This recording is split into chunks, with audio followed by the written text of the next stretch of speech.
Protests against the 2009 Iranian presidential election results occurred in major cities nationwide from 2009 into 2010. The protests were given several titles by their proponents, including the Green Revolution, the Green Wave, or the Sea of Green, reflecting presidential candidate Mousavi's campaign color, and also the Persian Awakening by the Western media. The protests began the night of the 12th of June 2009, following the announcement that incumbent President Mahmoud Ahmadinejad had won nearly 60% despite several reported irregularities. However, all three opposition candidates claimed that the votes were manipulated and the election was rigged, and candidates Mohsen Rezaei and Mousavi lodged official complaints. Mousavi announced that he won't surrender to this manipulation, before lodging an official appeal against the result to the Guardian Council on 14 June. Ayatollah Ali Khamenei ordered an investigation into the claims of voting fraud and irregularities as per the request of the Green Movement leaders.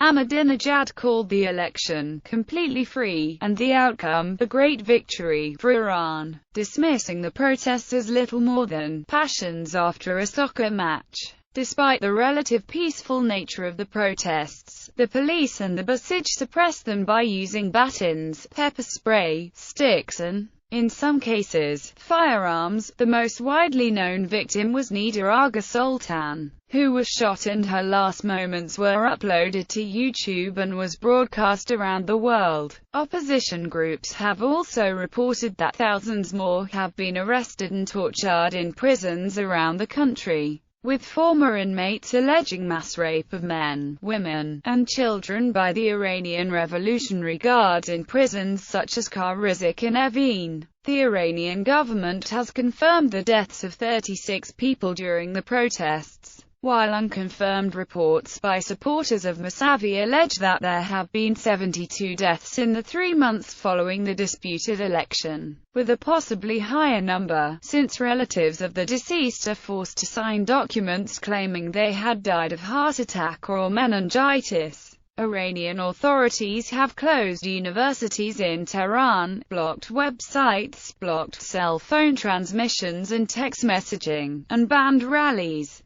The creation of the Iranian Green Movement was developed during these protests. The events have also been nicknamed the Twitter Revolution, because of the protesters' reliance on Twitter and other social networking internet sites to communicate with each other. Background: prior to 2005, Iran has been ruled by an Islamic Republic since 1980 following the collapse of the Shah's regime in 1979. The government is based on the concept of Ali-Faqih, which is a system of governance in which a faqih was to serve as the supreme leader. However, following calls that this idea was undemocratic, the system was moderately altered into the current Islamic Republic, in which a council of clerics, who are elected by the people, choose the supreme leader who, per the constitution, has to be a cleric. The supreme leader, in turn, appoints the members of the 12-member Guardian Council, who approve laws and candidates for elections.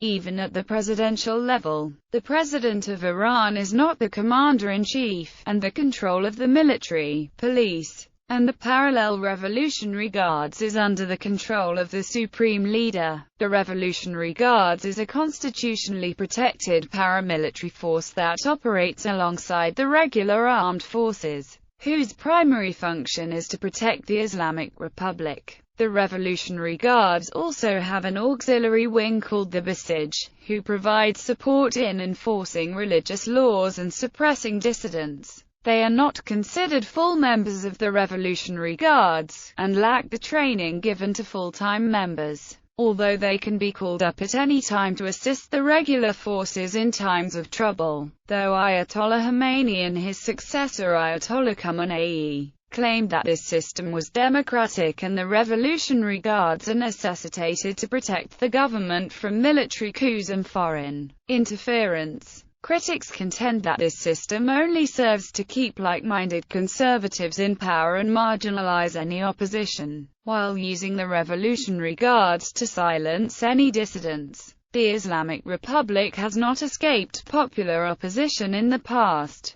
During the 1980s, the Marxist-Islamist Mojaheddin Khalq was instrumental in opposing Ayatollah Khomeini through large protests and bombings against politicians such as Muhammad Ali Rajari, Shahid Beheshti, and Khamenei himself, who escaped an assassination attempt that left his right arm paralyzed. Following the 1981 Haftar bombing, Ayatollah Khomeini declared the Mojaheddin and anyone opposed to the Islamic Republic enemies of God, and pursued a mass campaign of torture, rape, and execution against members of the Mojaheddin, Fadayan, and Tudeh parties as well as their families, close friends, and even anyone who was accused of insufficient Islamic behavior, resulting in the deaths of thousands of Iranians who were usually tried in secret kangaroo courts run by hardline clerics. Following the failed Operation Merced in 1988, Khomeini ordered all prisons to execute those still in captivity, resulting in an estimated 30,000 dead. Since then, no organized opposition has surfaced in Iran, and following this experience,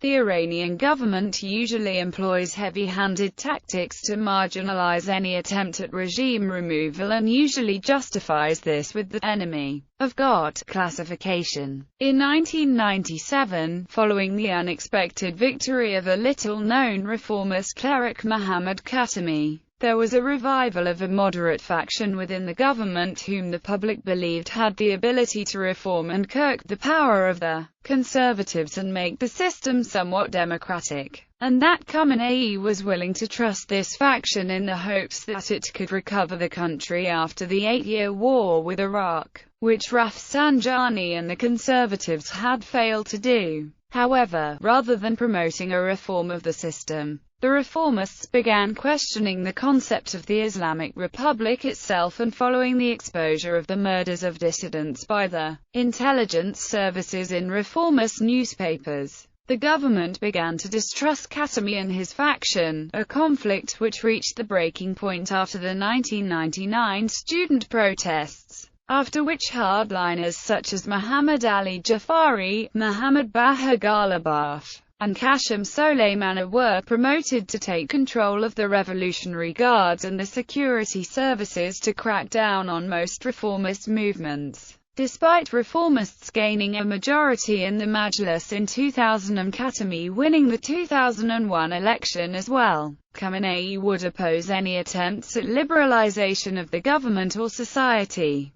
Most Iranians and observers in general have regarded the reform movement to have been a failure, with Saeed Hajarian, the main theorist behind the movement, declaring in 2003 that the reform movement is dead. Long live the reform movement. Ahmadinejad's first term in 2005, Tehran Mayor Mahmoud Ahmadinejad was elected to the presidency, defeating now reformist Ali Akbar Rafsanjani, placing the conservatives in charge of the government once more. Ahmadinejad would focus his presidency on confronting Israel. His speeches gained international infamy, which usually called for the destruction of Israel and claimed that the Holocaust was fabricated. The funding of anti-Israeli groups went up exponentially, particularly towards Hamas and Hezbollah, which have been labeled as terrorist groups by the United States. Despite Iran's huge oil and gas reserves,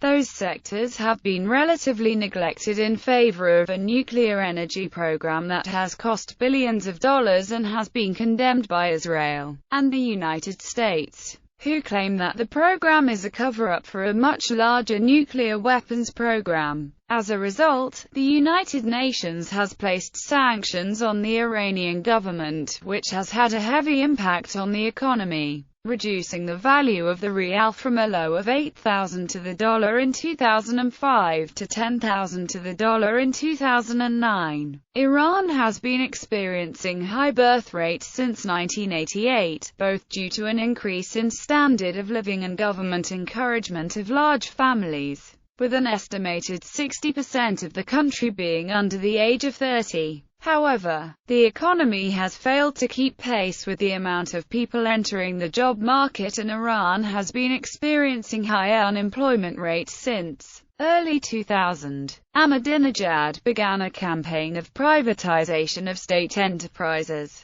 but most companies ended up in the hands of government-connected officials and foundations operated by wealthy clerics and the Revolutionary Guards. Estimates by the Los Angeles Times suggest IRGC has ties to over 100 companies and annual revenue in excess of $12 billion, particularly in construction. The Ministry of Petroleum awarded IRGC billions of dollars in contracts as well as major infrastructure projects. Most government-issued contracts were awarded to these companies, and private enterprise in Iran has been struggling heavily against these groups. The election of the President of Iran in 2009 was preceded by many Iranian surveys and a survey by the US-based Terror-Free Tomorrow organization. The Terror-Free Tomorrow opinion poll, conducted from 11 to 20 May 2009, predicted the high participation and showed similar ratios for the candidates to the later official result, with over a quarter yet undecided. The many Iranian surveys show a wide range of differing results. An opinion in the New York Times claims that this is due to the high fluctuation among voters during the campaign season. The election for presidency took place on 12 June 2009. Unlike the election in 2005, the 2009 election featured high participation. The results of the elections were announced only 2 hours after the end of the vote, which may seem impossible. The official results were rejected by all three opposition candidates, who claimed that the votes were manipulated and the election was rigged. The last presidential election had already been controversial, but this time it escalated. Candidates Mohsen Rezaei and Mousavi have lodged official complaints. Mousavi announced that he won't surrender to this manipulation, before lodging an official appeal against the result to the Guardian Council on 14 June. According to an analysis by Professor Walter R. Mebane, Jr., from the Department of Statistics of the University of Michigan, considering data from the first stage of the 2005 presidential election produces results that give moderately strong support for a diagnosis that the 2009 election was affected by significant fraud. The UK-based think tank Chatham House also suspected fraud in the voting process for a number of reasons. Timeline. On Saturday 13 June, after election results announced that Ahmadinejad had won, supporters of Mousavi took to the streets to protest. The next day, protests grew, as did violence. On the night of 14 June, the pro-Ahmadinejad Basij paramilitary group raided Tehran University, injuring many. On 15 June, millions of protesters marched on Azadi Street and Mousavi made his first post-election appearance. On 16 June, protests continued, and the Guardian Council announced a partial recount would be conducted. However, the vote was not annulled. On Wednesday 17 June, another large protest occurred. Some members of the Iranian national football team wore green wristbands in support of Mousavi during their game against South Korea. On Thursday, the 18th of June, more than 100,000 protesters held a candlelight vigil in Tehran following Mousavi's call for a day of mourning for those killed in protests. The Guardian Council invited the three major challengers to meet to discuss their grievances. On Friday 19th of June, Supreme Leader Ayatollah Ali Khamenei spoke during religious services, saying the election was legitimate and called the large voter turnout and resulting victory a divine assessment, and that protests would no longer be tolerated. However, the opposition did not accept this and the protests occurred, albeit on a smaller scale. The next day, the 20th of June, fewer protesters took to streets. at the protests that did occur, said to number in the tens of thousands of people. Much violence occurred, causing many would-be protesters to stay in their homes the next day, Sunday the 21st of June. On the 20th of June, a young Iranian woman, identified as Nida Agha Sultan, was shot and died in front of cameras on Kargar Avenue in Tehran. Highly graphic amateur videos of the killing rapidly spread virally across the internet after being posted to Facebook and YouTube. On the 22nd of June, riot police broke up the main rally in Tehran with tear gas and live fire into the air. During Friday the 26th of June, prayers were broadcast live on television, and Ayatollah Ahmad Khatami is reported to have said that anybody who fights against the Islamic system or the leader of Islamic society, fight him until complete destruction, and called for the execution of leading demonstrators as they are people who wage war against God. On Monday the 29th of June, the Guardian Council certified the results of the controversial election. This set off a wave of protests, disregarding the Iranian government's ban on street marches. The Iranian intelligence chief alleged that Western and Zionist forces were responsible for inciting the protests. 4 of the 9 British officials arrested on the 28th of June 2009 remain in custody under those charges. Late July, protests had reportedly entered a phase 2, using tactics such as the boycott of goods advertised on state-controlled television, attempting to deny power to state-run TV evening news broadcasts by turning on all electric appliances just before the news blitz, street demonstrations lasting just long enough to chant "death to the dictator" several times, but not long enough for security forces to arrive, identifying paramilitary Basij vigilantes linked to the crackdown and putting marks in the opposition color green, or pictures of protest victims in front of their homes, scribbled anti-regime slogans on money.